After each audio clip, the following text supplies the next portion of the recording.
Assalamualaikum warahmatullahi wabarakatuh.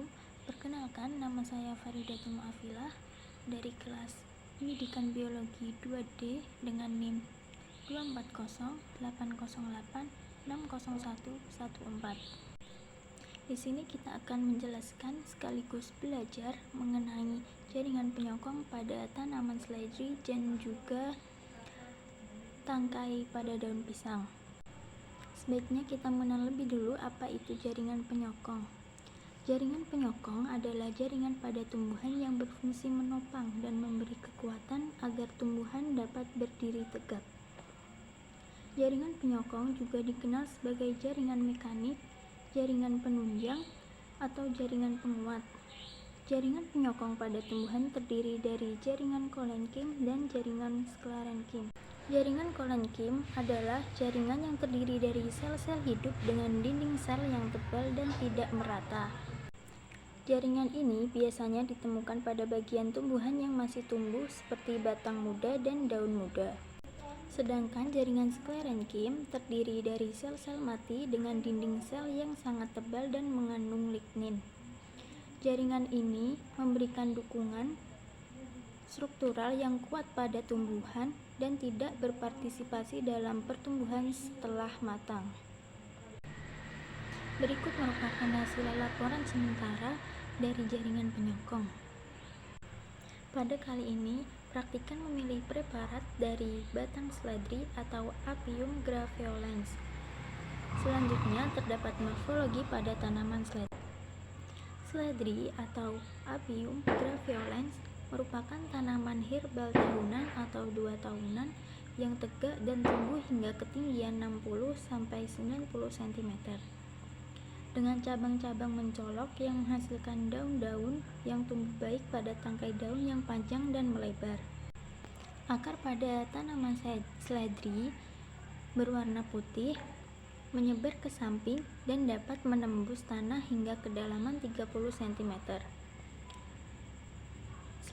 Seledri memiliki batang tidak berkayu, beralus, beruas, bercabang, tegak, hijau pucat, dan berbentuk persegi.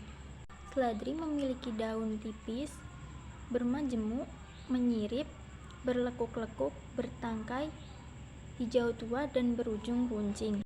Seledri juga memiliki bunga berwarna putih kehijauan, berbentuk kecil, berbentuk payung, dan tumbuh di bagian pucuk tanaman. Buah seledri berisi biji kering yang berbentuk elips, berlekuk, berukuran sekitar 3 mm, berwarna coklat keabu-abuan.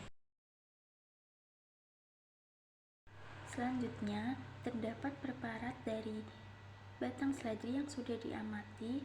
Terdapat beberapa jaringan di dalamnya, diantaranya ada epidermis, kolenkim, klorenkim, parenkim korteks, kemudian ada berkas pembuluh, dan yang terakhir ada empulur.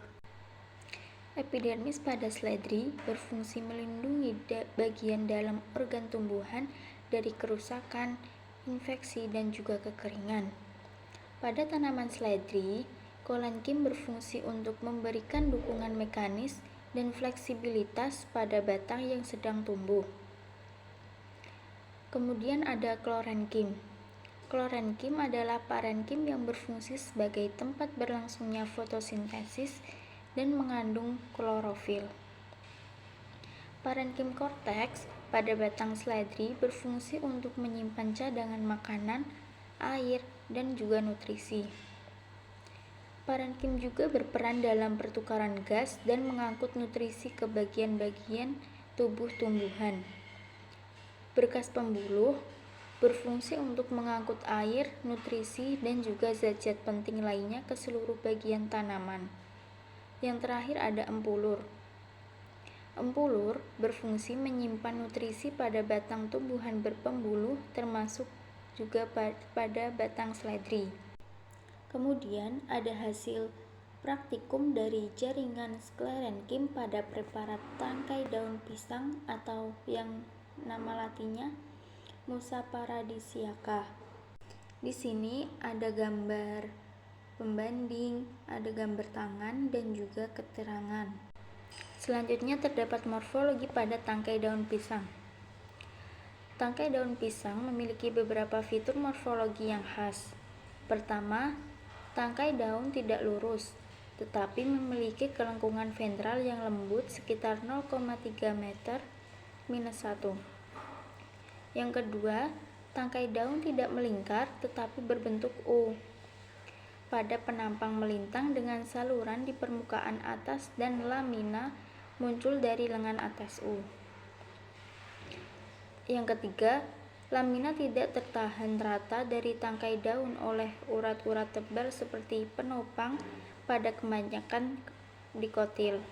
Sebaliknya, ia bergabung dengannya oleh banyak urat berserat paralel yang berjalan di sepanjang tangkai daun sebelum bercabang melalui lamina pada sudut sekitar 60 derajat dan tampaknya bebas untuk berengsel ke atas dan ke bawah pada sambungannya dengan tangkai daun.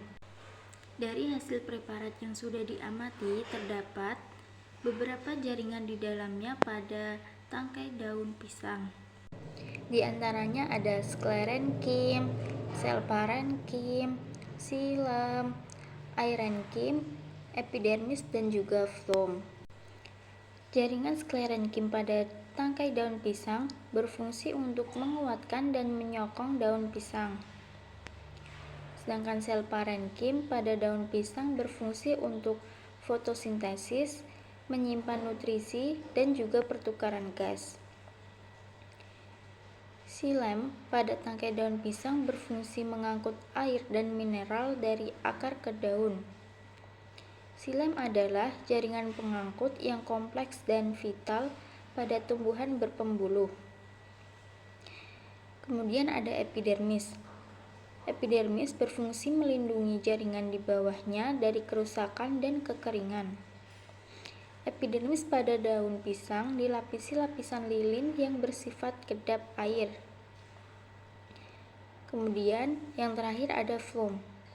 Phloem berfungsi mengangkut hasil fotosintesis dari daun ke seluruh bagian tumbuhan. Phloem merupakan jaringan pembuluh yang tersusun dari sel-sel hidup dan juga sel-sel mati. Sekian penjelasan dari saya tentang jaringan penyokong. Kurang lebihnya mohon maaf. Wassalamualaikum warahmatullahi wabarakatuh.